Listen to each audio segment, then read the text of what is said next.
The first Duke Nukem game came on PC in 1991 in the form of a DOS side-scroller. When it was first released, it was called Duke Nukem because of the perceived copyright issues, as there already existed a Duke Nukem character in the Captain Planet TV show. Later on, they would change it back to Duke Nukem as they found out that the Captain Planet character wasn't copyrighted after all. Duke Nukem is a non-linear platformer. You have to search for keys to unlock doors while shooting enemies with your only weapon and collect stuff for bonus points like joysticks, radios and balloons? How manly. The villain is Dr. Proton, who Duke can easily dispatch though in time to watch Oprah? Even more manly. There's no music, and the sound effects are of low, almost PC speaker-ish quality. This was a decent, worthwhile game, but there were definitely room for improvement. Improvement came in 1993 when Duke Nukem 2 came out. Duke Nukem 2 had better graphics, music, voice. I am back! And wasn't quite as non-linear as the original. The story begins as Duke is reenacting a scene from Lethal Weapon and being interviewed on TV about his new book. Then he's kidnapped by aliens. You can shoot upwards now, which helps. It's still a little awkward to play on a keyboard using Control and Alt to shoot and jump, but it's not too bad. This game planted the seeds of the humor and badassery that would bloom out in Duke Nukem 3D. I like it. Duke Nukem on the Game Boy Color is a port of Duke Nukem 2, but makes a few changes. Here you can see the start of the TV interview and the lead alien talking to Duke. The graphics are downgraded but still alright, and the control is improved by being on the Game Boy Color, not having to use a keyboard. However, Duke moves slower and it feels kinda sluggish. The controls are not as responsive as on PC.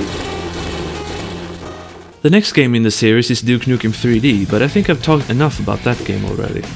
But I forgot to mention last time the expansions: Duke Caribbean Life's a Beach, Nuclear Winter and Duke It Out in DC.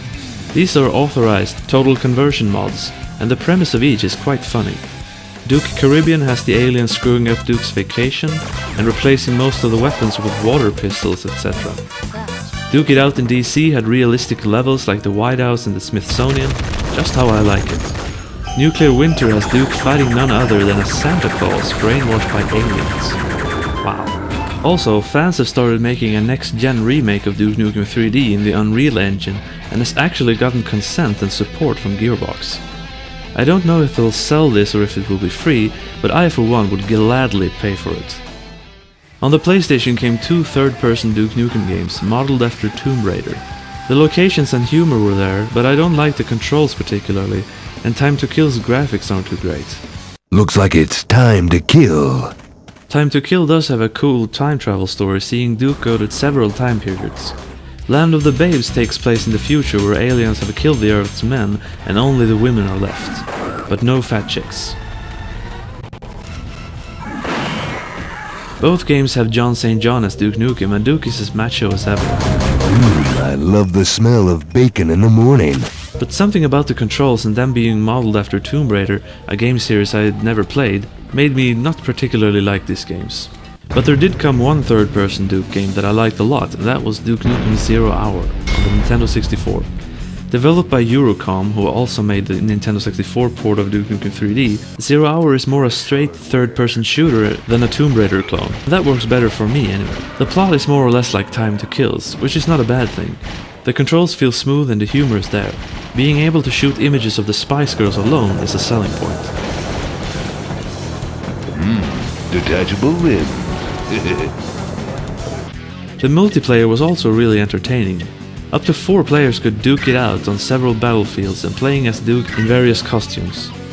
The only downside to 0 Hour is the lousy version of grab bag on the title screen.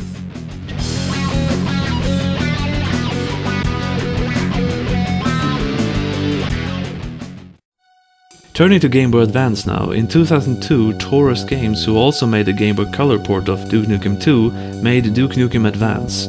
On first glance it might look like another port of Duke Nukem 3D, but it's actually different. New levels, story, and unlike Doom on GBA, you could jump. Interestingly, this game borrows the annoying "this door is opened elsewhere" mechanic from Quake. But in my opinion, this is the best first-person shooter on Game Boy Advance. Also in 2002, Duke Nukem made his return to his side-scrolling roots in Duke Nukem Manhattan Project. It's a lot like Duke Nukem 2, but in 3D. And like Duke Nukem 2, you can't aim diagonally, only straight or upwards. Even so, I'm a sucker for side-scrollers, and this is a good one. In this game, Duke wields a golden Desert Eagle, and is my favorite of his pistols. Let's rock. The levels are in urban areas like I like, and the graphics are nice, especially the lighting. The game's downside is that I find the game, like the original Duke Nukem, to be a little confusing and I get stuck a lot. Manhattan Project was re-released on Xbox Live Arcade in 2010. Surprise, surprise. I need a key card. The last Duke Nukem game to come out is Duke Nukem Critical Mass on the DS. I haven't played this yet, but it seems to be a mix between side-scrolling and third-person shooting. It's gotten low review scores, but I'd still play it. There's 2 more games like this planned. Duke Nukem Critical Mass. To most people, only 2 Duke Nukem games exist, Duke Nukem 3D and Duke Nukem Forever. And technically, Duke Nukem Forever doesn't exist yet. But Duke Nukem has actually amassed quite a few games over the years. There's plenty of Duke to go around. None of them made by the original team, but still.